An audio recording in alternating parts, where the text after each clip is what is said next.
नमस्कार दोस्तों, आप सभी का स्वागत है आपके अपने YouTube channel tribal agro classes में। आज हम पढ़ने वाले हैं पशु का गर्भकाल। पशु का गर्भकाल कितने दिन का होता है, जैसे कि गाय का कितना होगा, भेड़ का कितना होगा, बकरी का कितना होगा, सूअर का कितना होगा, मुर्गी का कितना होगा। तो पहला है अपना गाय का। तो पहले अपन गाय का पढ़ लेते हैं। तो गाय का गर्भकाल कितने दिन का होता है, यानी कि गाय का गेस्टेशन पीरियड कितने दिन का होता है। तो ये होता है 282 दिन का। कितने दिन का होता है? 282 दिन का होता है गाय का गेस्टेशन पीरियड या गर्भकाल। कितने दिन का होता है? तो 282 दिन का होता है। उसके बाद भैंस का कितना होता है? तो भैंस का होता है 310 दिन का। कितने दिन का होता है? तो भैंस का होता है 310 दिन का। कितना होता है? 310 दिन का होता है भैंस का गेस्टेशन पीरियड। 310 दिन का होता है भैंस का गेस्टेशन पीरियड। उसके बाद बात करें बकरी का कितना होता है। तो बकरी का गर्भकाल कितने दिन का होता है? तो ये होता है 151 दिन का। कितना होता है? 151 दिन का होता है बकरी का गर्भकाल। 151 दिन होता है बकरी का। उसके बाद बात करें भेड़ का कितना होता है। तो भेड़ का होता है 147 दिन। कितना होता है? 147 दिन का होता है भेड़ का। 147 डेज का होता है किसका? भेड़ का होता है। और ऊँट का कितना होता है? तो ऊँट का होता है कितना? 390 से, ऊँट का कितना होता है? 390 से 410 होता है। 410 दिन का होता है किसका? ऊँट का। और उसके बाद बात करें घोड़े का कितना होता है। तो घोड़ा का होगा कितना होगा घोड़े का? इसका हो जाएगा 340 दिन का होता है गेस्टेशन पीरियड। कितना होता है? 340 दिन का होता है। ठीक है। उसके बाद बात करें किसकी? सूअर की। तो सूअर का गेस्टेशन पीरियड कितने दिन का होता है? तो ये होता है सूअर का होता है कितना होता है? 114 दिन होता है। कितना होता है सूअर का? 114 दिन। 114 दिन का होता है किसका? सूअर का होता है। और सबसे कम जो होता है वो किसका होता है? तो मुर्गी का होता है। और मुर्गी कैसी है? छोटी होती है। तो इसलिए जो मुर्गी का होता है वो कितने दिन का होता है? ये होता है 21 दिन का होता है। कितने दिन का होता है? 21 दिन का होता है। यानी कि गाय का गर्भकाल कितने दिन का होता है? तो ये होता है 282 दिन का होता है। एग्जाम में सबसे ज़्यादा जो कृषि परीक्षक में एक ना एक क्वेश्चन आता ही आता है, वो सबसे ज़्यादा जो गेस्टेशन पीरियड से कंप्लीट एक क्वेश्चन आता ही आता है। तो सबसे ज़्यादा जो पूछा जाता है वो गाय और भैंस का पूछा जाता है। तो इसको तो आप लोगों को अच्छे से याद करना ही है। इसीलिए गाय का गेस्टेशन पीरियड या गर्भकाल कितने दिन का होता है? तो 282 दिन का होता है। कितने दिन का होता है? तो 282 दिन का होता है। उसके बाद बात करें किसकी? भैंस का कितना होता है? सर्वाधिक, मतलब वेरी वेरी इंपॉर्टेंट जो क्वेश्चन बनता है गाय और भैंस का। तो भैंस का भी याद रखना है, हर बार कृषि परीक्षा एग्जाम में पूछा जाता है। तो ये भैंस का कितना होता है? 310 दिन होता है भैंस का गेस्टेशन पीरियड, यानी कि भैंस का गर्भकाल कितने दिन का होता है? ये होता है 310 दिन का। कितना होता है? 310 दिन होता है। उसके बाद बात करें किसकी? तो बकरी का कितना होता है? तो बकरी का होता है 151 दिन। कितना होता है? 151 दिन होता है। भेड़ की बात करें तो भेड़ का कितना होता है? तो भेड़ का होता है 147 दिन का होता है। और ऊँट की बात करें तो ऊँट का कितना होगा? 390 से 410 दिन का होता है गेस्टेशन पीरियड। उसके बाद बात करें किसकी? घोड़े की या घोड़ा का। तो घोड़ा का कितना होता है? 340 दिन होता है।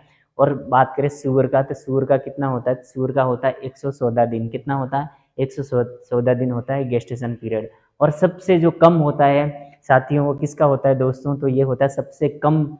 बात करें तो किसका होता है? तो 21 दिन का होता है, मात्र 21 दिन का होता है। किसका होता है? मुर्गी का होता है। और मुर्गी कैसी होती है? छोटी होती है। तो इसलिए इसका गेस्टेशन पीरियड भी कैसा होगा?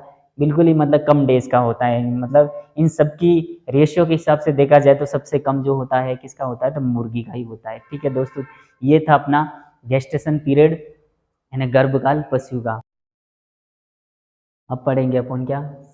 पशु का शारीरिक तापक्रम। किसके बारे में? पशु का शारीरिक तापक्रम पढ़ते हैं। तो इसमें आता है भैंस का कितना होता है। तो भैंस का जो डिग्री सेल्सियस में जो टेम्परेचर होता है वो कितना होता है? 37.5 डिग्री होता है। कितना होता है?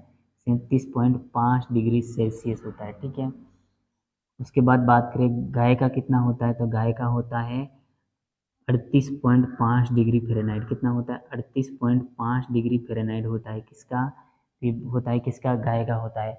तो गाय का शारीरिक टेम्परेचर कितना होता है? तो ये होता है 38.5। कितना होता है? 38.5 होता है। और इसका होता है कितना? बेड का होता है कितना 38.9, कितना होता है 38.9 होता है, किसका बेड का होता है 38.9 होता है। बेड का शारीरिक भाग का कितना शारीरिक टेम्परेचर कितना होता है 38.9 होता है। और बात करें बकरी का, बकरी का होगा 39.1, क्या होगा 39.1 होगा। उसके बाद बात करें मुर्गी का कितना होता है, तो मुर्गी का होता है 41.7, कितना होता है मुर्गी का होता है 41.7 डिग्री सेल्सियस, कितना होता है डिग्री सेल्सियस। उसके बाद बात करें कितनी भैंस का डिग्री फ़ारेनहाइट में कितना होगा टेम्परेचर, तो डिग्री फ़ारेनहाइट में इसका बॉडी का जो टेम्परेचर होता है वो कितना होता है, तो ये होता है कितना भैंस में 100 डिग्री फ़ारेनहाइट होगा, कितना होगा डिग्री फ़ारेनहाइट में कितना होगा भैंस का, तो 100 डिग्री फ़ारेनहाइट होगा। उसके बाद गाय की बात करें तो गाय में कितना होगा, तो गाय में होगा 101.5 डिग्री फ़ारेनहाइट, क्या होगा 101.5 डिग्री फ़ारेनहाइट होगा फ़ारेनहाइट। उसके बाद बात करें भेड़ का कितना होगा, तो भेड़ का होगा कितना 102 डिग्री फ़ारेनहाइट होगा, कितना होगा 102 डिग्री फ़ारेनहाइट होगा इसका भेड़ का।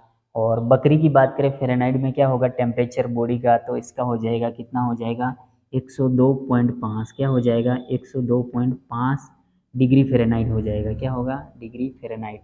और सबसे ज़्यादा जो इम्पोर्टेंस क्वेश्चन बनता है कृषि प्रेषक के लिए, तो वो बनता है मुर्गी से टेम्परेचर, बॉडी टेम्परेचर से जो बनता है, तो मुर्गी का आपको याद रखना कितना होता है डिग्री सेल्सियस में होता है कितना 41.7 होता है, कितना होता है 41.7 होता है।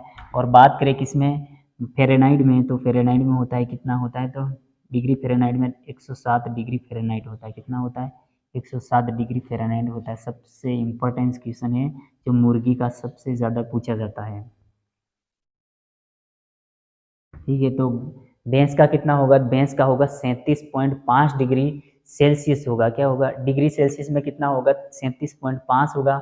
और फ़ारेनहाइट की बात करें तो कितना होगा 100 डिग्री फ़ारेनहाइट होगा। उसके बाद बात करें गाय का, गाय का कितना होगा बॉडी टेम्परेचर, तो 38.5 होता है, कितना होता है 38.5 होता है। तो उसके बाद बात करें कितना, तो इसका हो जाएगा कितना फ़ारेनहाइट की बात करें 101.5 होगा, कितना होगा 101.5 हो जाएगा, किसका हो जाएगा गाय का हो जाएगा। उसके बाद बात करें किसकी भेड़ की, तो भेड़ का कितना होगा, तो भेड़ का होगा 38.9 होगा, क्या होगा भेड़ का डिग्री सेल्सियस में टेम्परेचर कितना होता है 38.9 होता है। उसके बाद फ़ारेनहाइट में कितना होता है, फ़ारेनहाइट में होता है 102 डिग्री फ़ारेनहाइट, 102 डिग्री फ़ारेनहाइट। उसके बाद बात करें किसका बकरी का, तो बकरी का कितना होता है, तो 39.1 होता है, कितना होता है 39.1 होता है, किसमें डिग्री सेल्सियस में होता है दोस्तों।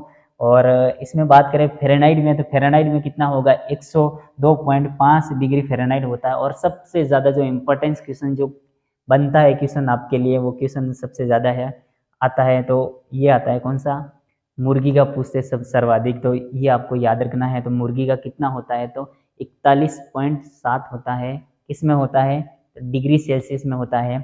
क्या होता है, तो बॉडी टेम्परेचर किसका पशु का बॉडी टेम्परेचर, यानी कि अ, पशु का शारीरिक तापक्रम होता है, ठीक है बॉडी टेम्परेचर बोलते हैं जिसको। तो मुर्गी का होगा 41.7 होगा जो डिग्री सेल्सियस में होगा। और फ़ारेनहाइट में कितना होगा, तो फ़ारेनहाइट में होगा 107 डिग्री फ़ारेनहाइट होगा, ठीक है। तो ये क्लास है आपकी बॉडी टेम्परेचर से रिलेटेड और एनिमल हस्बेंड्री की। तो दोस्तों वीडियो के कमेंट बॉक्स में कमेंट करके आपको बताना है कि क्लास कैसी लगी।